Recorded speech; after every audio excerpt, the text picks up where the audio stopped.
নামাজে অনেক সময় রাকাত ভুলে গেলে করণীয় কি? অনেক সময় 3 রাকাত পড়লাম নাকি 4 রাকাত ঠিক মনে থাকে না। নামাজের রাকাত সংখ্যা নিয়ে যদি আমাদের সমস্যা হয়, এই সমস্যা তো প্রায় হয়, তাই না? আজকাল যে পরিমাণ দুনিয়ার ধান্দা, নামাজের রাকাতের হিসাব মনে থাকে না। তো রাকাত সংখ্যা নিয়ে যদি আমার ঝামেলা হয়, মনে না থাকে, তাহলে আমি কি করব?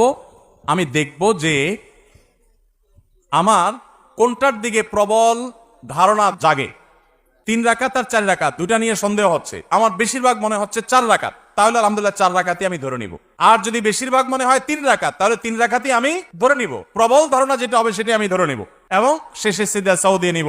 আর যদি আমার 3 এবং 4 এর মাঝখানে আমি দাঁড়ায় থাকি, 50-50, 3 এর দিকেও মন আগায় না, 4 এর দিকেও মন আগায় না, 2 এর দিকেও মন আগায় না, আবার 3 এর দিকেও মন আগায় না, এরকম যদি হয় তাহলে কমটা ধরে নিন। পরিষ্কার হাদিসে নবী সাল্লাল্লাহু আলাইহি ওয়াসাল্লাম নির্দেশনা রয়েছে ব্যাপারে। যেমন 3 আর 4 নিয়ে যদি ডাউট হয় এবং 50-50 থাকেন, মাঝখানে দাঁড়ায় আছেন, কোনো দিকে মন টানে না, তাহলে আপনি 3 ধরে নেবেন। 3 ধরে নামাজ শেষ করবেন, শেষে সিজদা সজদা দিবেন, বাস নামাজ হয়ে যাবে ইনশাআল্লাহ।